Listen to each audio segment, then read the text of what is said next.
we were over here talking about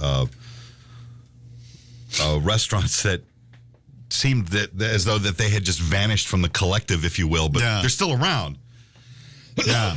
It started with Golden Corral, and then we went to Bonanza and Sizzler. Po Folks. 6 of them left. Are there really? All in Florida. That does not surprise me. They filed for bankruptcy in 1988. So somebody acquired them, and they're going where their audience is. Yeah. Which is Florida. Yeah. And I can't believe there's still, 107 Sizzlers left. Wow. And there's a few Bonanzas. And they're called Bonanza and Ponderosa. Okay. One's probably slightly higher up the food chain than the other. Maybe the Ponderosa's a little, maybe that's a meat and 4 instead of a meat and 2 or meat and 3. They got prime rib over there. Yeah, woo. Oh, yeah.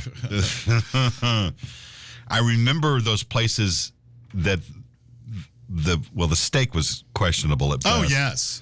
Because it was so cheap. I always got the hamburger steak, the chop steak. There was always, like, on the table, there would be like 4 or 5 different sauces. Between ketchup, A1, 57. And their own brand of steak sauce. Oh, God, like Sizzler sauce or Bonanza's, special sauce or whatever. Yeah, they had all of that stuff. Oh, it was... You got to cover everything in that sauce. That's right, to make it palatable. Yeah, exactly. Yeah. Man. and we talked about this. There's not many left. No. But what about Pancho's? Pancho's Mexican buffet. Right. Did y'all ever have any of those up here? Were there any of those? No, there was too much confusion with the restaurant. The local place? Yeah, which is now closed. Oh, is it really? Yeah, there was one in West Memphis. They're right across the river. And it wasn't an all-you-can-eat deal. I mean... Yeah, that's what the places... And it was mediocre at best. Yeah, yes, agreed. Maybe less. Maybe less. Maybe less than mediocre. Yeah, there was one downtown, I think, at one point, and got turned into something else. But yeah, now the Pancho's joints that you and I are thinking of are the ones that we went to in Texas, where they had the little flag. It was the Mexican flag, right?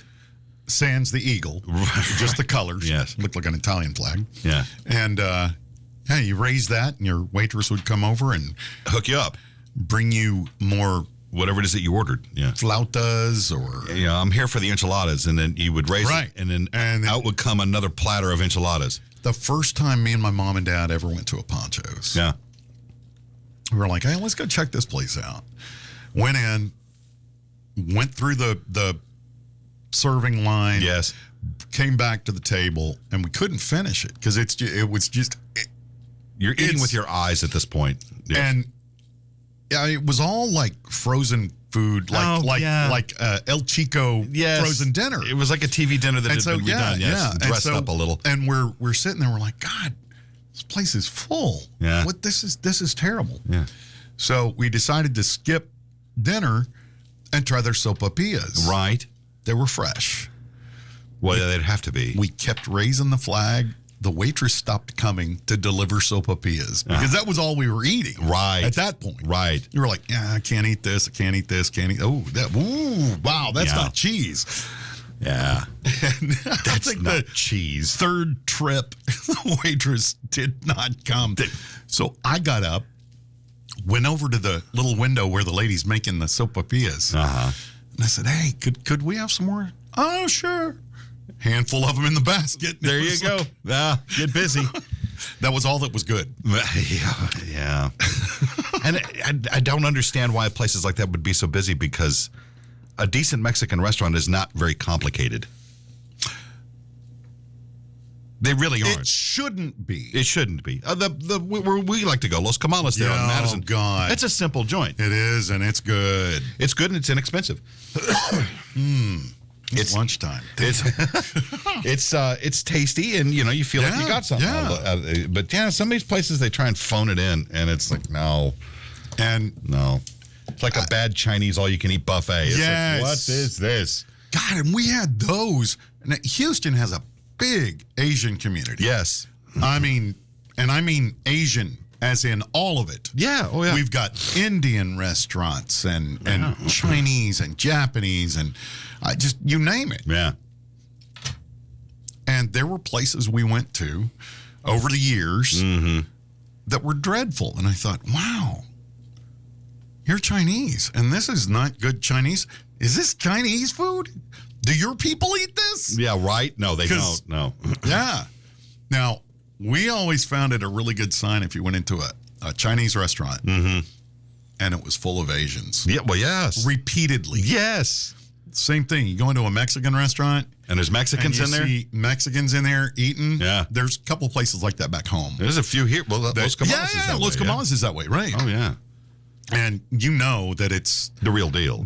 A little more real than what they serve to white folks. And you go to an Indian restaurant, the same thing. Oh, God, yes. Yeah, if you see a bunch of Indians in there, then you know you're in the right place. Yeah. Unless they're Indians with really bad taste.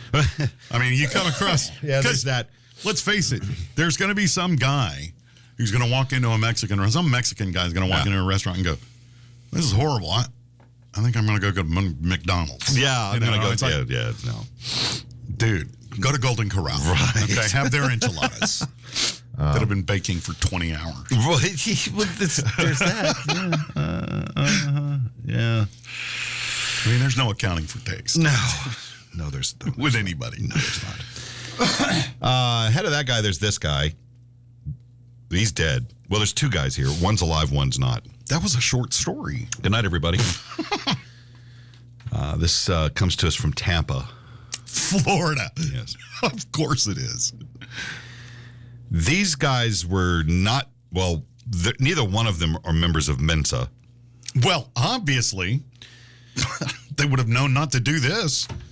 Two teenagers were arrested after authorities said they took turns shooting each other while wearing body armor.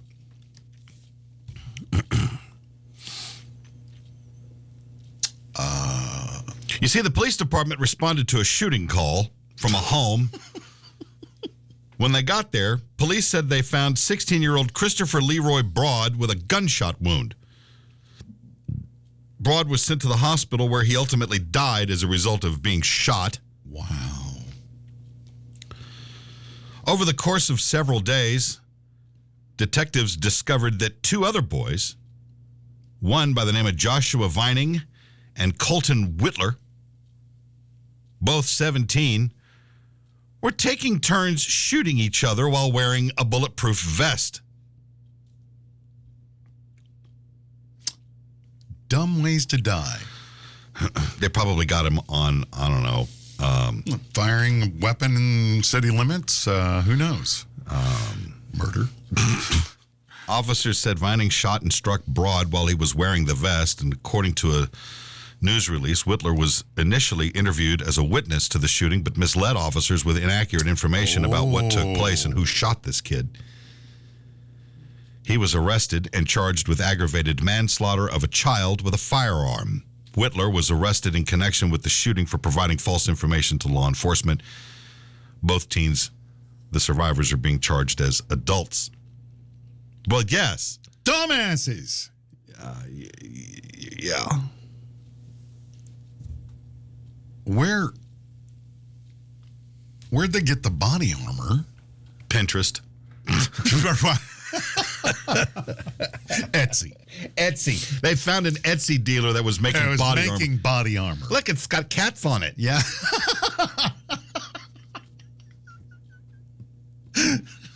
Get shot and look fabulous while you're doing it. Yeah, I'm sure you can buy that stuff like on eBay. I've not looked for any. Does Amazon sell bulletproof vests? Because if they did, somebody needs to have a chat with them. They may. Yeah, right. What company sold this? I mean, I'm no expert in these matters, but I'm going to go on a limb here and suggest that body armor ain't cheap. Bulletproof vest. Yeah. I'm on Amazon. Yeah. Do they sell them? Dude. Yes. Yeah. Oh my God. Wow. Now, I don't have any information as to what they were shooting each other with. Now, that may play a part in a gun? This. Well, no. I mean, what caliber weapon? Because, look, I've talked to people who have been shot while wearing one, and it's no fun. No, it'll leave a bruise if it doesn't go through. It'll break a rib. It will break a rib. Yeah. I have a friend who's a police officer who was shot with one. He was shot with a 9mm at about 30 feet, I think he said. Caught him dead square in the chest, right in the center of this thing. Yeah. And it broke 2 ribs. Yeah. Of course, knocked the wind out of him. It's better than dying, of course, but yeah, it put him down. Wow. It's like he said it was like getting kicked by a mule. Oh, that doesn't sound good. No. So how much of the bulletproof vest over on the Amazon? Cheap. What do you mean cheap? I mean cheap. Okay. I don't know that I want cheap when it comes to body armor. Yeah. You get what you pay for typically. Okay, so I just put in bulletproof vest. Yeah. First one, I'm not going to bother with names or anything. No. $139.95. Okay. Second one, a tactical elite soft shell jacket for $150. They've got other ones, tactical vest, $44.99. Are they Kevlar or are they? They would have to be. It doesn't say. Well, I'm not clicking on it. I'm just looking at pictures and prices. Right. $119.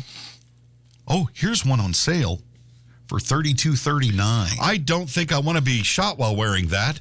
$124.98, $125, $44. So just north of $100, toward $150, you can get a vest. $80, $39.22. Oh, excuse me. Kids tactical vest, children outdoor combat training airsoft. Oh, okay. For airsoft. Okay. All right, well, so that's probably sense. what these are. Okay. These cheaper ones, these have got to be for airsoft or well, paintball. some of them say airsoft, the other ones don't. Well, this is like this one's This one's a law enforcement one. What is it? $45. What does that say when the first thing that popped into my head when you said kids bulletproof vest was, is this what you send your kids to school in? School in? Yeah. No, it's for paintball stuff. Okay. But that this makes one right sense. Here, fully adjustable law enforcement trainer weight vest. Okay, that's a weight vest.